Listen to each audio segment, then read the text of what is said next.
Welcome back to Revelatorium, the podcast that comes around once a month, just about as often as I will lose a very significant belonging of mine in this lifetime. I am profoundly good at losing things. Like literally today, I left this water bottle, which if you're listening and not watching on YouTube, I do have an AirTag on my water bottle on my hydro flask because of the high frequency with which I lose beloved things in my life. And I left it at a bus stop. I walked 20 minutes down the hill to get to it. And when I got there, because I could see on the Find My iPhone app that it was at the bus stop still. So I didn't figure anyone had picked it up. But when I got there, there was just this dude leaning up against the wall holding my water bottle. And this girly pop, not to assign a gender to this water bottle, but this I don't know. Something about just seeing him holding this water bottle in his hands was so funny to me. And I literally just went up to him and I was like, hey, that's my water bottle.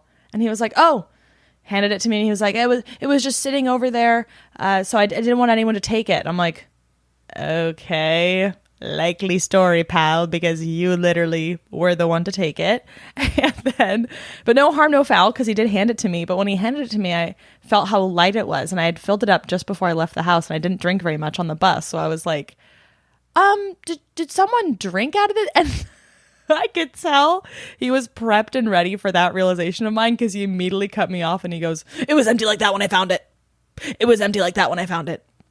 I was like, all right. So I do indeed need to go clean this water bottle, but joke's on you, pal, because the lid was full of mold anyway.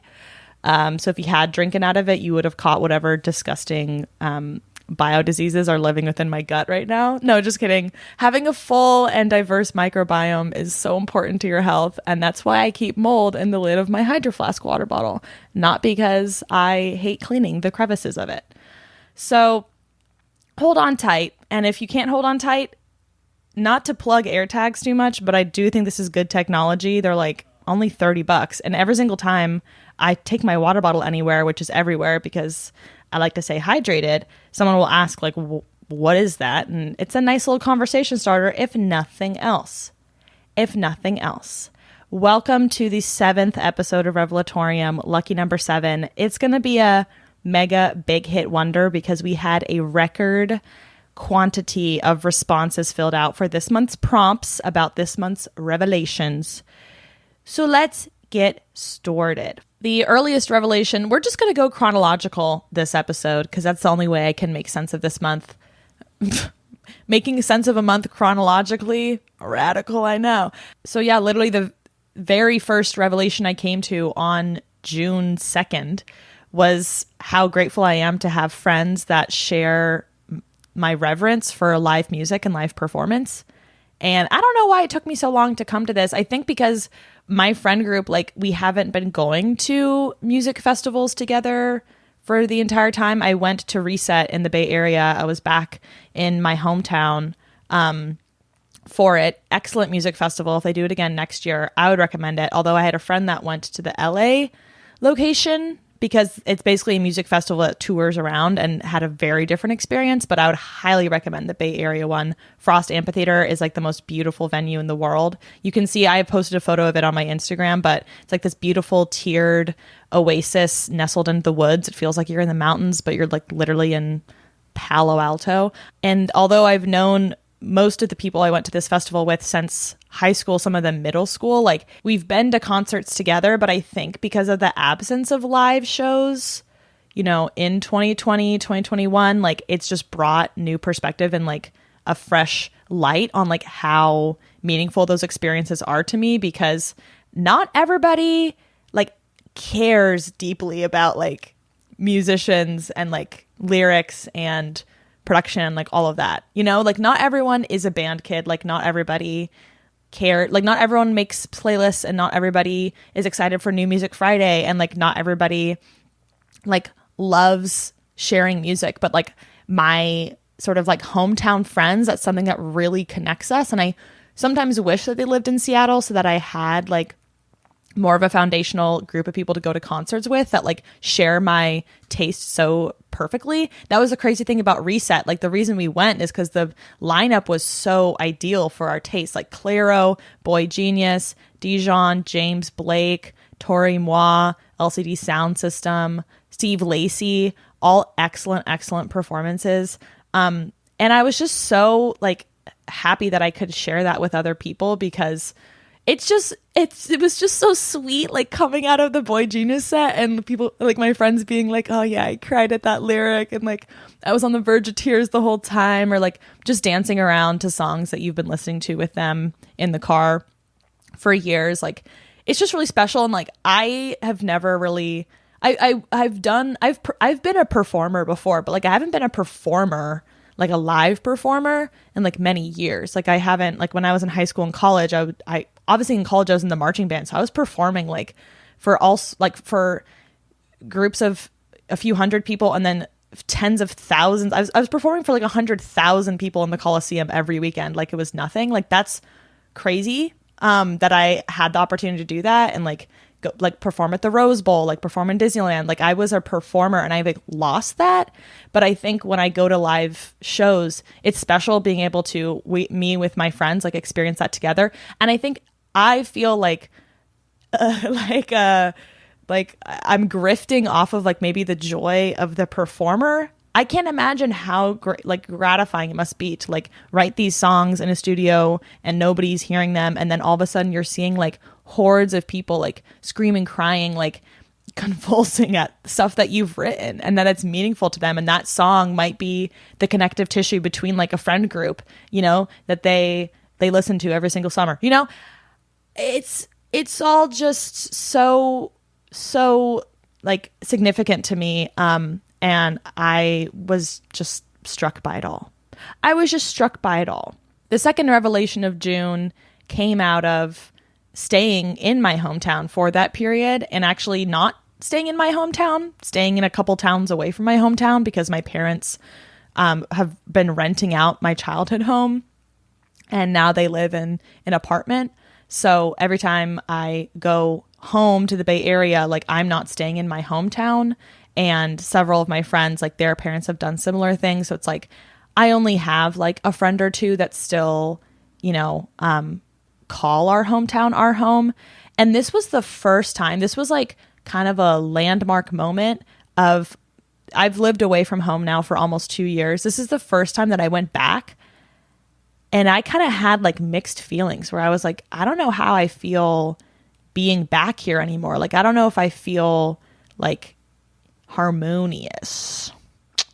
I don't know if I feel like at peace here anymore. Like it just felt odd. Like I felt like I wasn't meant to be there. And I never thought I would ever feel that way about the Bay Area. Like I love California. I'm so proud of being a Californian. Like California elitism and evangelism will always be baked into my identity. Like it's so hard to rid yourself of that, because it's just such a beautiful, beautiful place to grow up.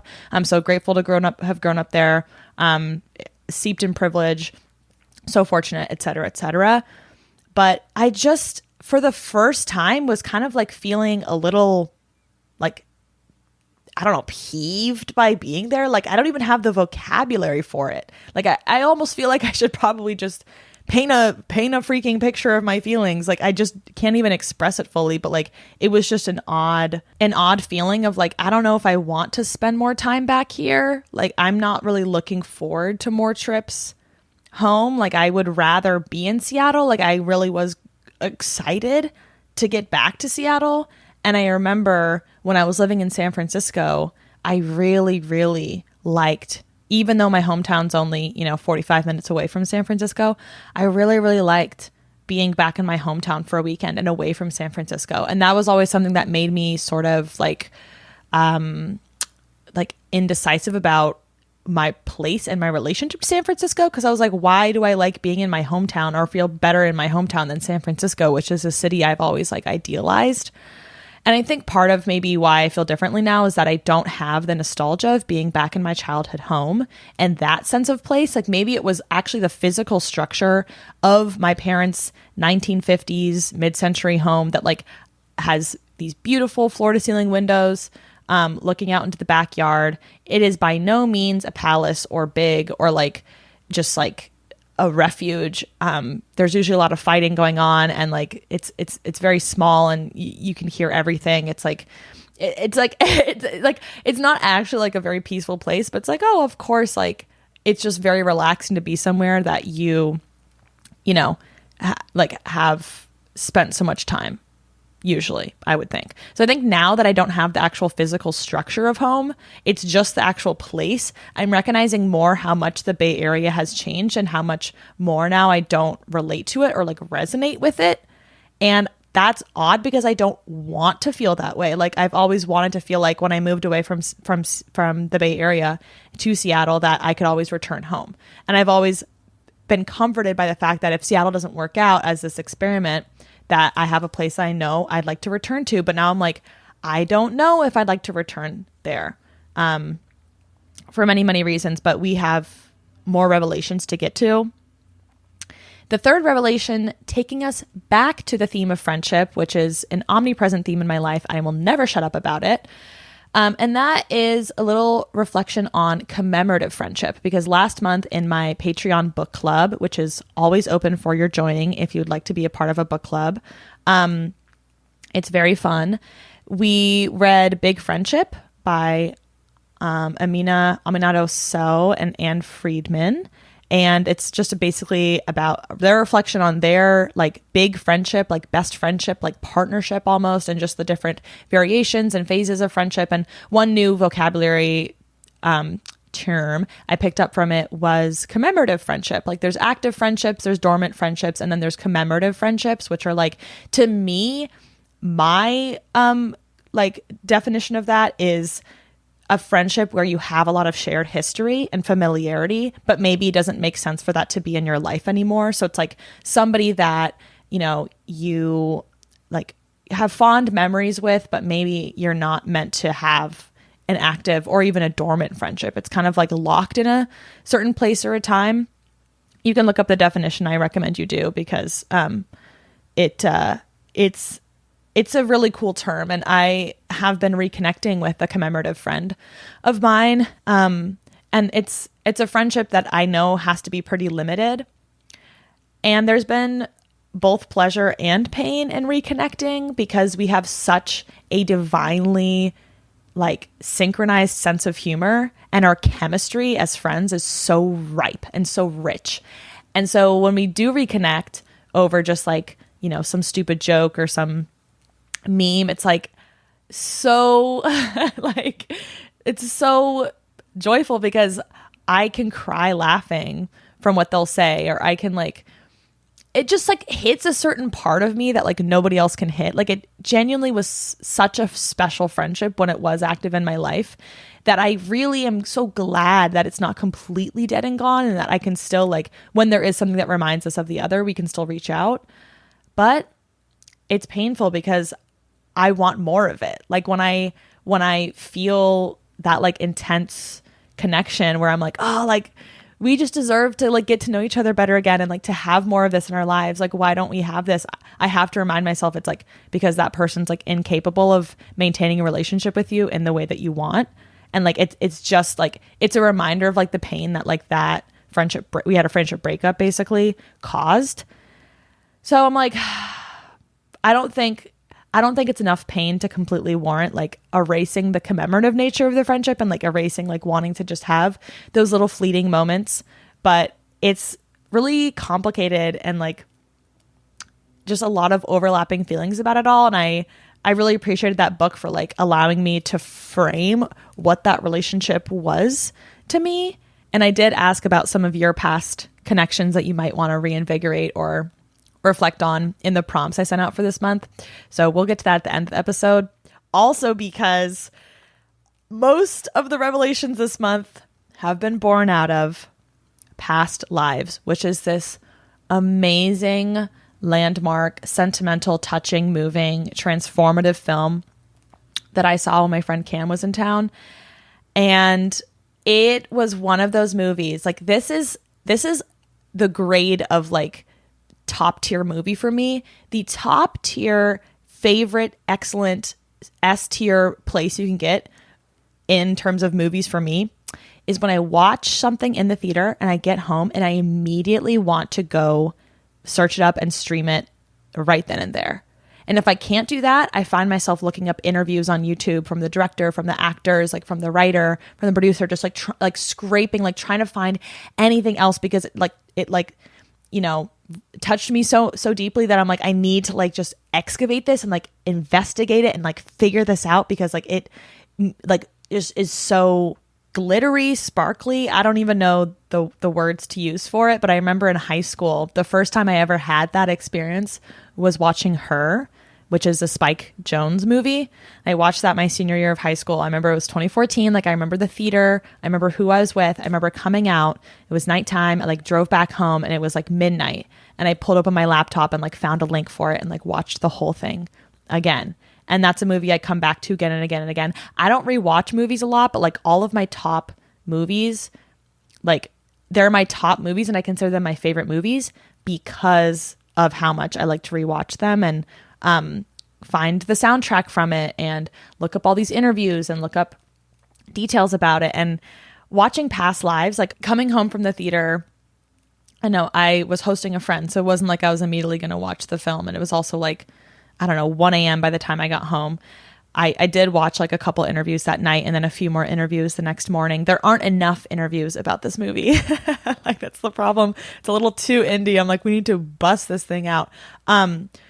Doing that and exercising that like behavior that signals to me that this is like one of my top movies just really compacted and solidified for me that all of the movies I've done that with have been the same genre. Like that there was a theme forming, but when I added past lives, it was undeniable that like when I like a movie, like abstractly, I watch the movie, I don't even know maybe the genre, right? But I watch the movie, I like it, it's my favorite movie, I check the genre, always romance. It's like always like a romantic like art film. Like it's always more specifically like a brief encounter film, like Call Me by Your Name, 500 Days of Summer, The Worst Person in the World, Her, Past Lives. Like those are all really like thought-provoking movies about romanticism. Like not even like that's why I like these movies, because they're not about necessarily, it's not like a rom-com. It's not just about like these two people and like their dynamic. It's about like romanticism in general. And that's what I really appreciated about this movie, is that it highlighted some very unique romantic acts and like romantic ways to approach the world that like I've never seen on film before. And it's so incredible when you've watched as many movies as I have and then you still see something new. You're like, Celine Song, the filmmaker, she wrote and directed, and it's her first feature film and it's this good. I'm like, I need to write a screenplay. Like I need to add to this canon. Like it's so good. But like I think I like these movies because I feel so seen by the main characters, because in order to be like a romantic movie, you have to live with a sense of romanticism. And I think I've just been really reflecting on like how formative that is in like my approach to the world. And I think I thought like, I don't know if I've always lived this way. I think I convinced myself in like high school and college that I was a very rational person. You know, I was a business major and I was like very focused on like being logical and rational. And then these past years, I'm like, you know what? No, that was just me trying to alter myself at my core. Like I'm a very soft, sensitive, like mystical person. Like I love to lean into mysteries and romanticism. I love movies that capture a kind of connection that you can't boil down to like a certain type of word. Like it's just something so ineffable. Like and that's what romanticism means to me. It's not like, oh my God, watch this boyfriend and girlfriend fall in love. Like Her is literally a movie about a lonely man like falling in love with this like AI in his ear. Like Call Me by Your Name like is about this like summer romance between like two closeted people, and it's like, what even are they to each other? Like it's never clear. Like Past Lives is a movie about this woman who is a Korean American immigrant and reconnects with like her childhood sweetheart, like her childhood crush, and they have this brief encounter and this like profound weekend. Even though she's married, they have this profound experience, and like they don't touch.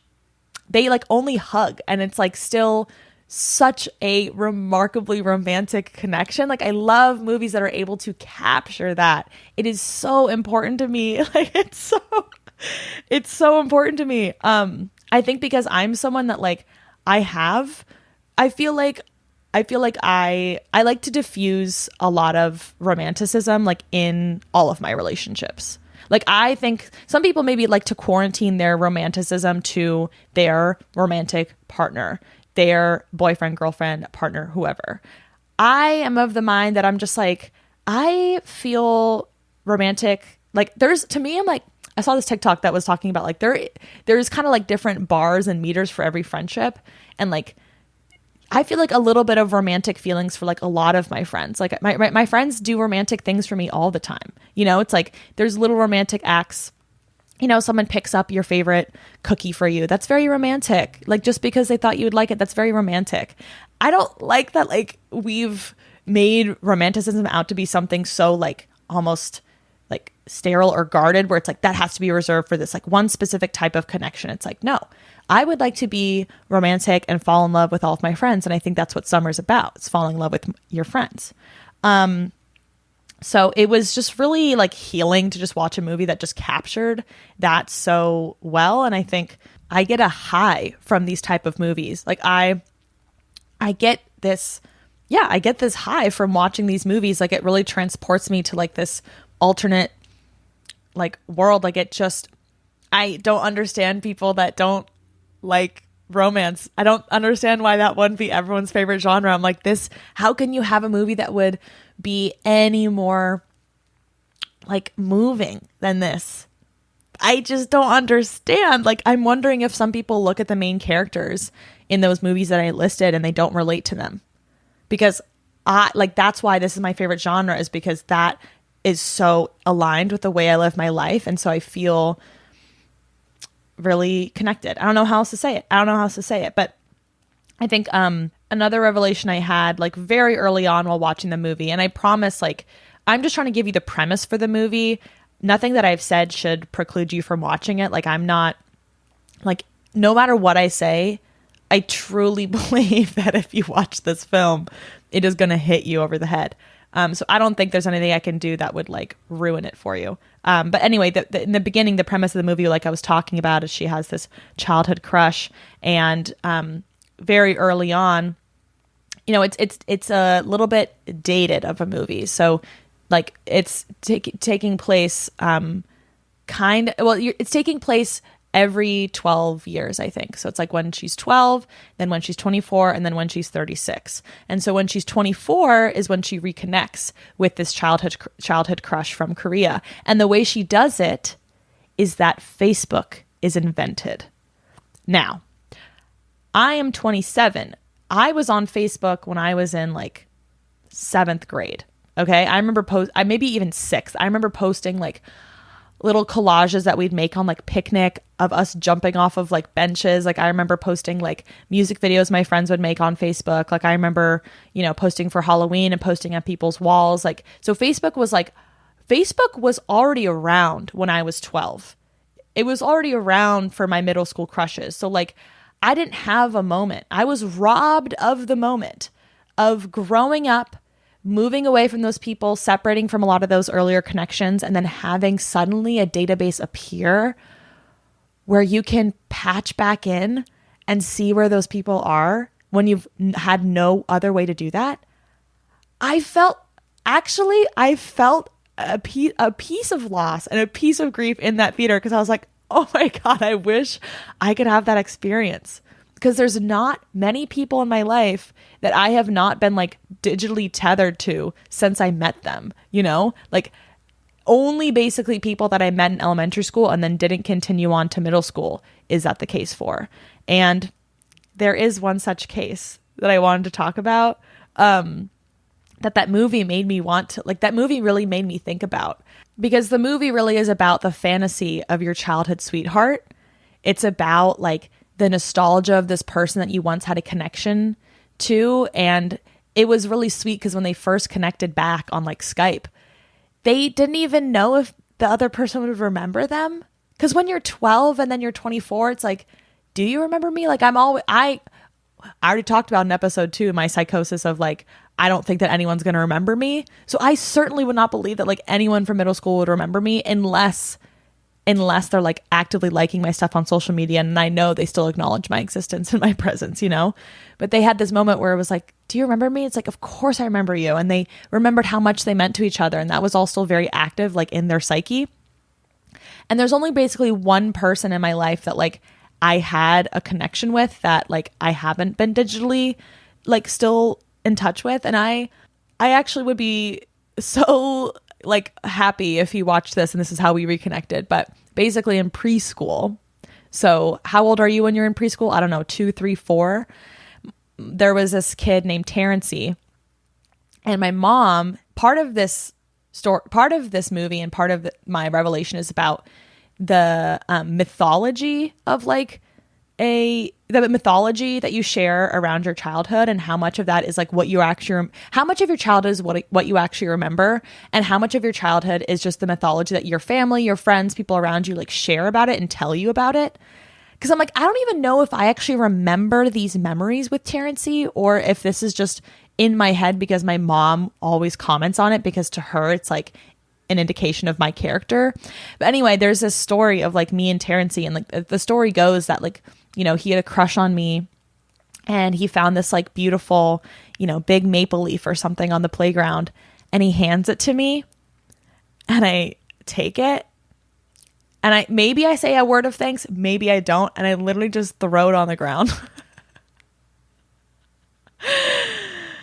My mom was like, you've always been bossy, you've always been so assertive, you've always like known what you wanted, like you've never been you've never been, I guess, like indecisive, like you've always been very opinionated and like outspoken, and I've always cherished that little memory, because I'm like, first of all, it's so sweet that like this little boy gave me a leaf that he thought was pretty.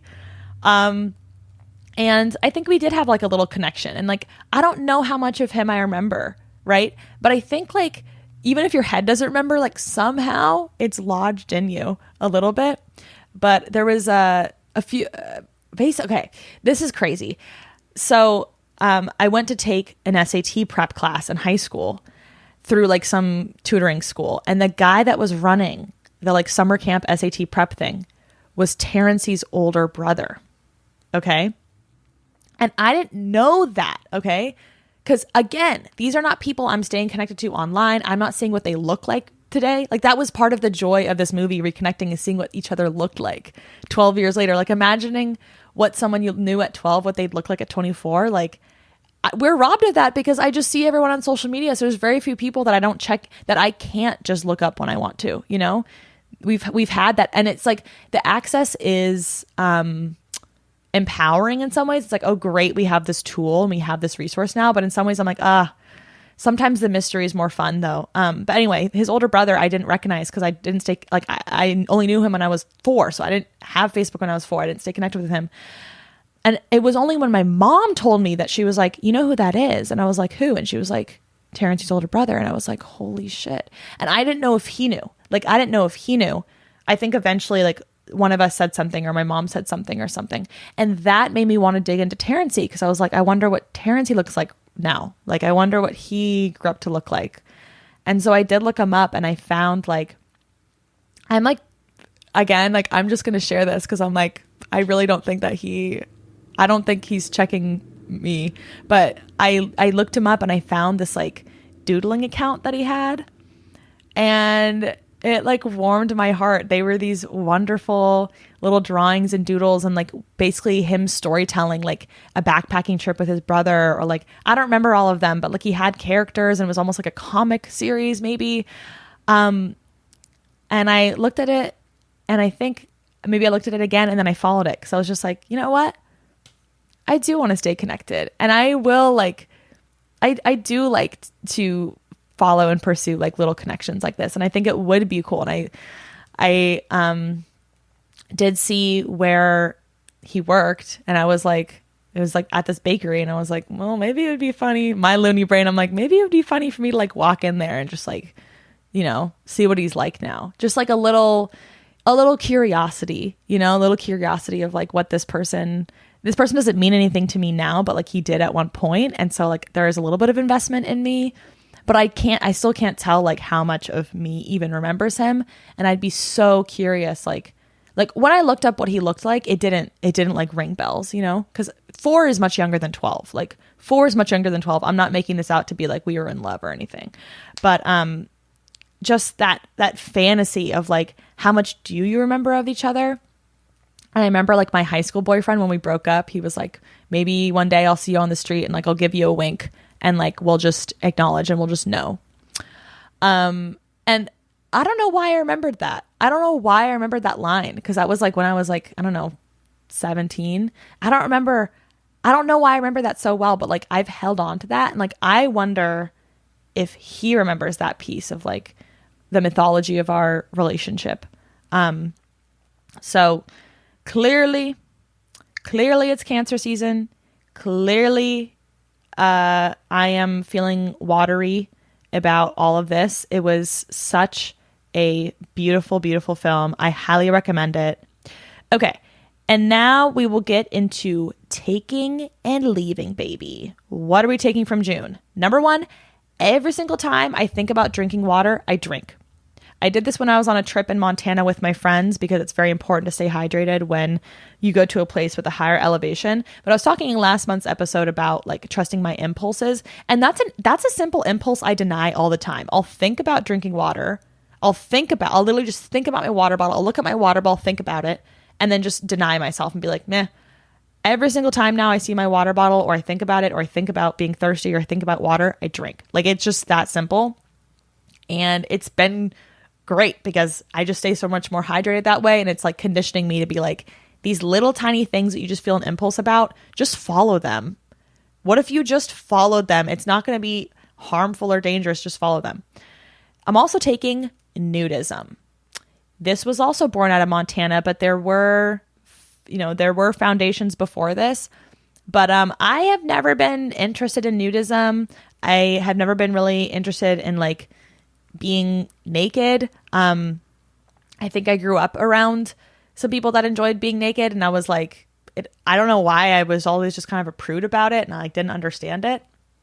But there's a nude beach in Seattle. I think I talked about in a Vlogmas video that's on my Patreon. There's also I talked about going to the nude spa. So like last year I started out going to nude beach and just being topless. And I was like, this is fine. Being topless with my friends, like, it's not weird at all. It's not sexual. Like, it's not anything more than just like literally being just animals, like to me, it's like returning to your animal form. It's like, we're all just animals. Why not live like animals? Animals do not have clothing. Then I went to the nude spa with a couple of friends and was fully nude.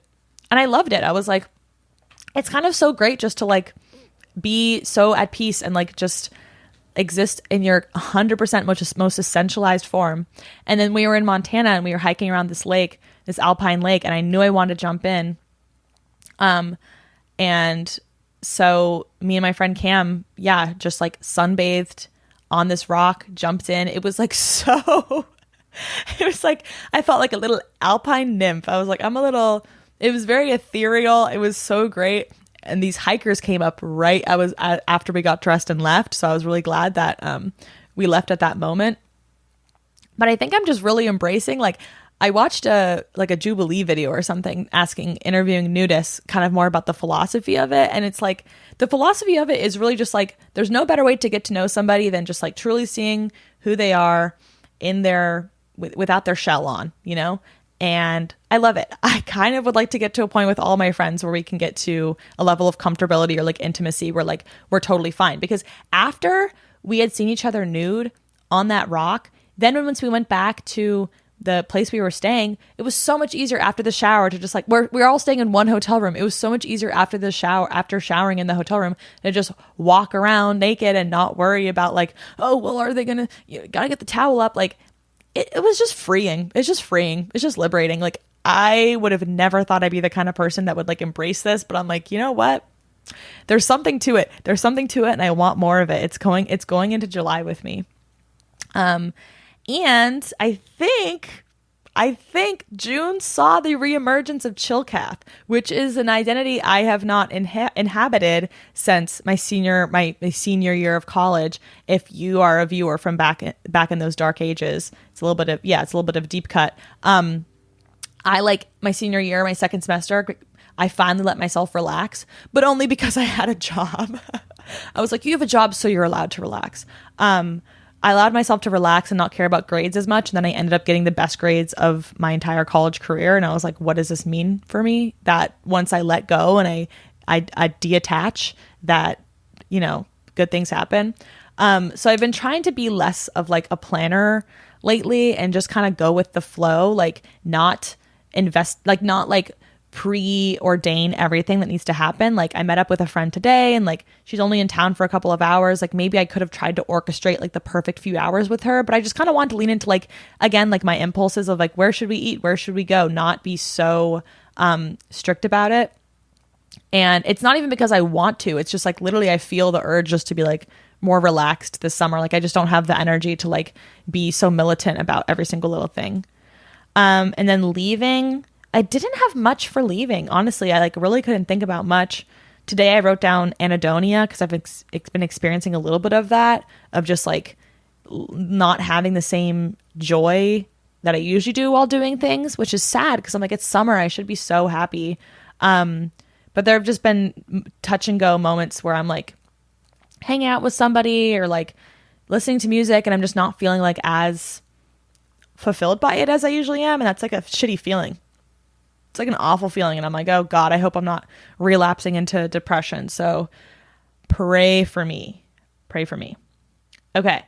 And now we will do our ritual fact check from Miss Lena Daniel to review everything I got right and wrong from last month. Hi everyone, it's Lena Daniel back with another fact check of last month's episode.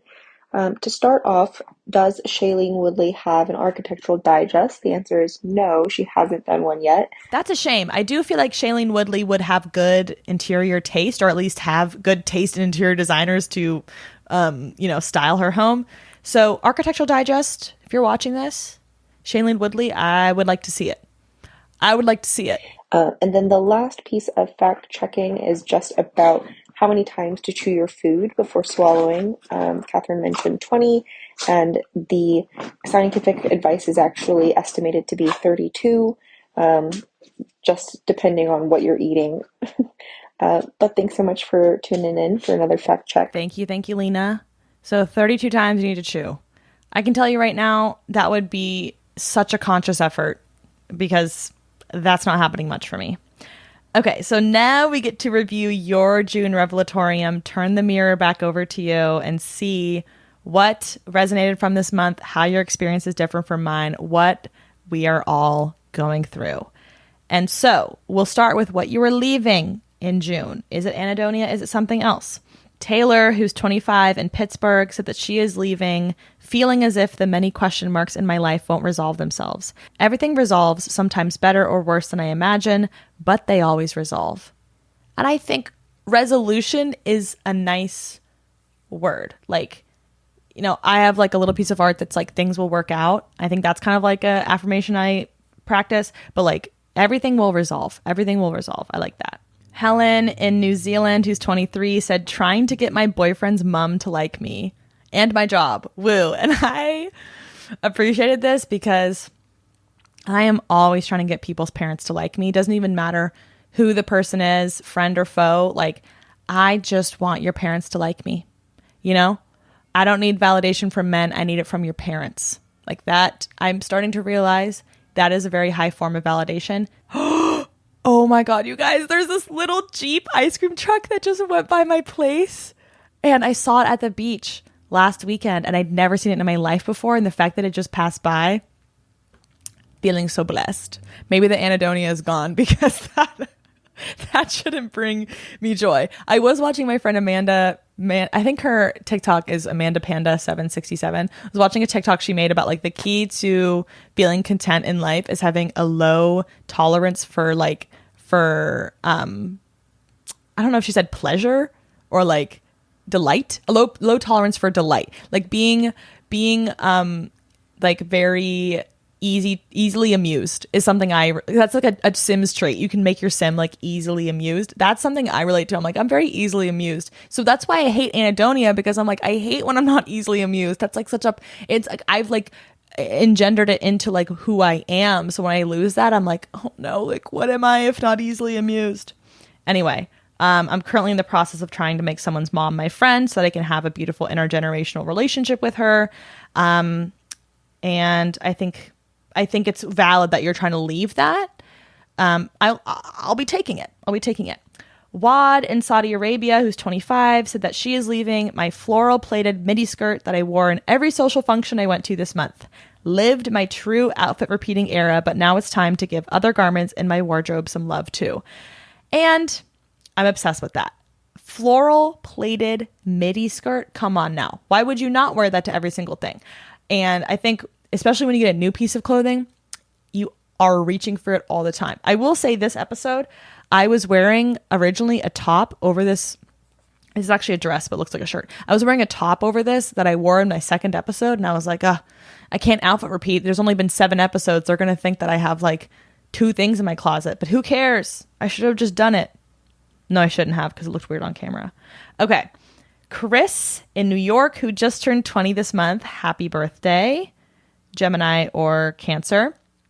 And is leaving explaining why I like or want something, like why I want one job over another job that is better pay, staying up scrolling instead of going to bed, being afraid of spending money while hanging out with my friends, and rumination cycles.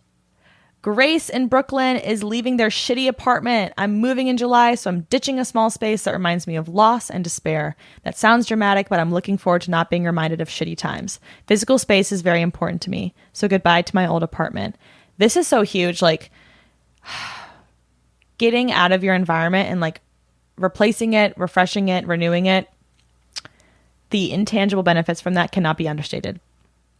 Cassie in Maryland would love to leave behind making value judgments on how I spend my time, but I don't think that's going to go away in a month, unfortunately. Constant thoughts about, am I spending my time efficiently? Did I spend my time on the correct things today? Did I waste 2 hours by scrolling on Facebook Marketplace? And as a neurotic person myself, sometimes I get to that arena, and it's an icky place to be, because you want to feel like you are living it right. And there's a fantastic John Mayer song where the chorus is just, am I living it right? Am I living it right? Am I living it right? And I think he was a savant for asking that question. Okay. Sneha, who's 22, is leaving judgment towards myself for what my social circle looks like in a new city and picking apart myself on bad days. And I heard this one loudly. This is something I would love to leave in June too. Like I'm just going to second that. Like I'm just backing that. Okay, what are you taking with you from June into July?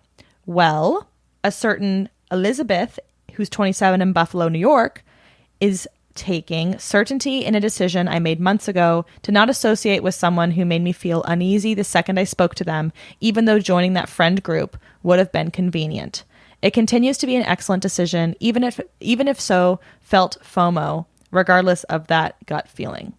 So I had to include this because I'm like, I think this is very admirable. Like, I think this is actually like such a brave thing to do, is to like deny potential friendship. Like, that is so hard, because I'm just like always craving more connections. But when you find a connection that's like soured in some way, even though it might bring you something, like it might bring you a friend group and that kind of solace in that way, trust your gut, trust your intuition. Jasmine in the UK, who's 20, said she's caring less about the opinions of people who don't care about me. Yeah, like, should we care about anyone's opinions? Maybe some psychologists would say no, but like, especially not people who don't actively care about you. Like, if someone's established they care about you, their opinion probably worth a little bit more weight. But if they don't care about you, weightless. Don't listen. Blocked and deleted. Peyton, who's 21 in Bellingham, Washington, is taking going out to watch the sunset at night. The sunset is so sacred to me, and it ends my day on such a positive note when I can see the sun dipping below the horizon and the sky turning gorgeous colors. It's sickening how beautiful nature is. And I read this and I checked where Peyton lived, and I was like, hell yeah, Peyton lives in Bellingham, Washington, because I just went up there with my friend a couple weeks ago, and if I lived in Bellingham, Washington, I would be watching the sunset dip every single day too. I want to watch it dip here, but I don't necessarily have like an easy vantage point. But when I do catch the sunset, because it's so late these days, it is so like, it is so rewarding. Like, it's such a free reward. Like, I don't know. This gets back to the easily amused thing. It's like, it doesn't take much for me. I see like a little bunny running around. I see like beautiful wildflowers, see the sunset. And I'm like, when the anhedonia is not kicking my ass, that is excellent. It's excellent. Sunset lovers. Grace, again, I had to include this because I think we all need to hear it, is taking community with me into July. Learning to be alone post-breakup has been hard. I've been ruminating on the loneliness and loss, so it's been helpful to remind myself that I'm surrounded by an abundance of love. My friends are my community, and I am so grateful.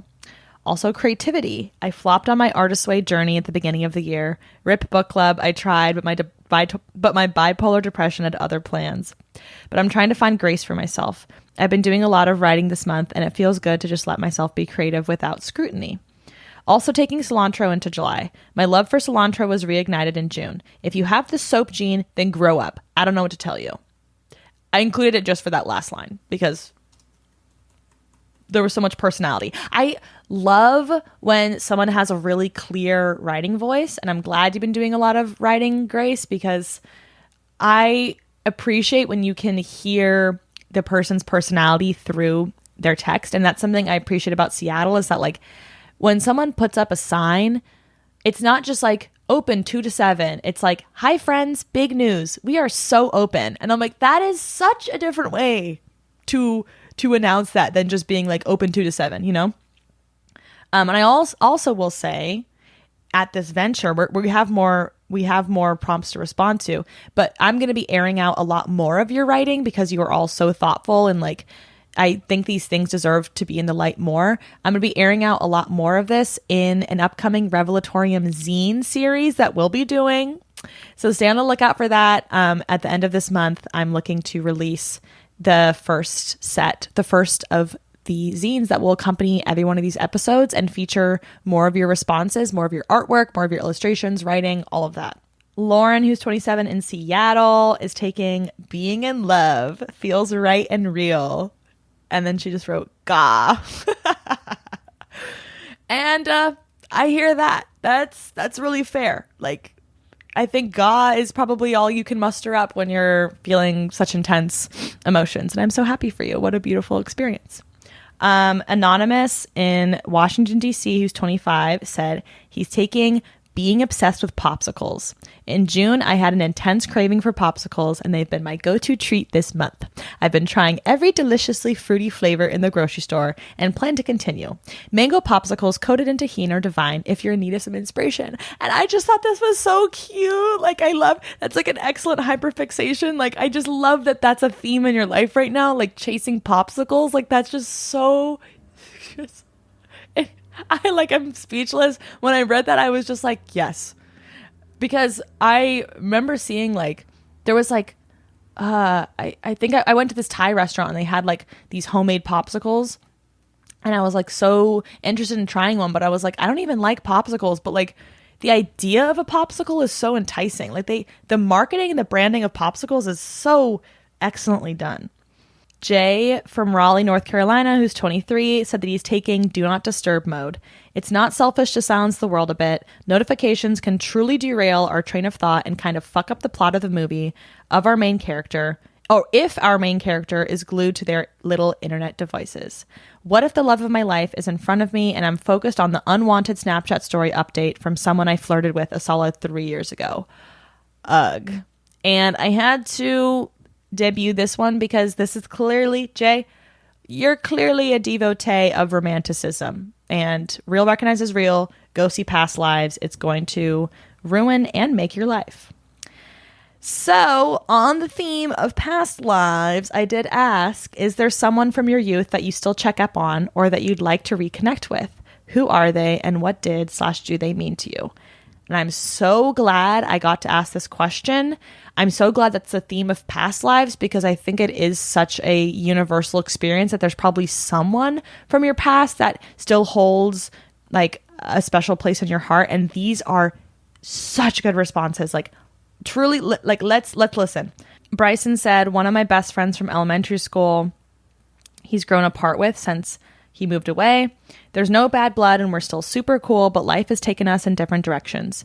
I go to school in New York City and she is stationed with the military in Hawaii. Early in June, one of her older sisters with 4 kids passed away unnecessarily due to negligence of Kaiser. When I went to the funeral, I was super emotional for the life that was taken from her and her family. It made me realize that I need to reconnect with those that I care about and at least semi-regularly maintain my relationships because you never know when death comes knocking.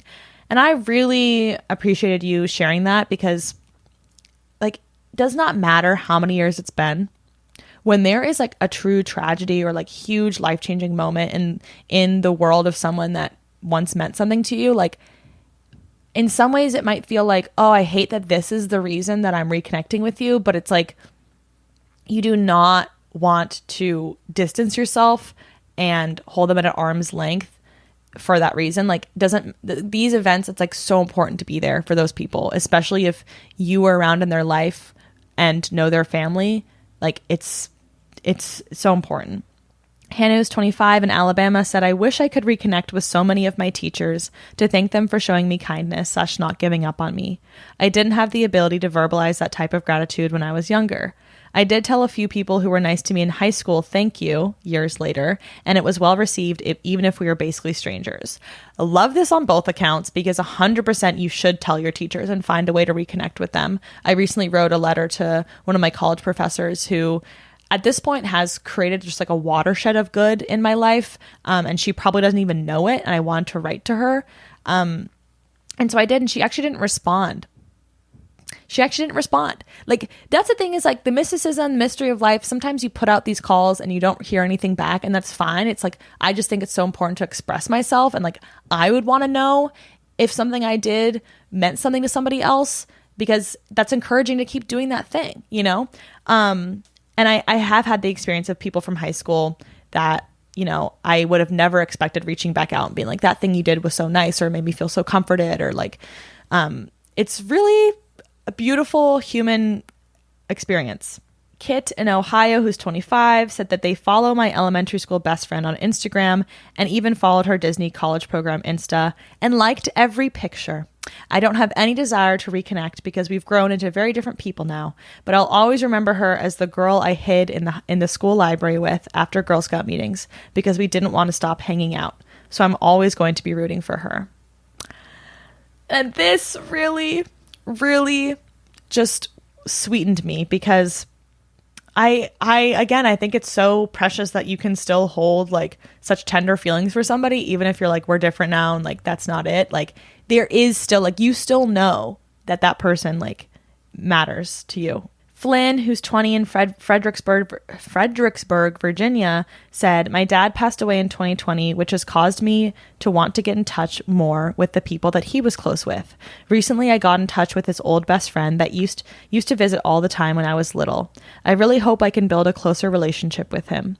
It would mean so much to me to have some sort of link to a person that knew my dad in such a special way.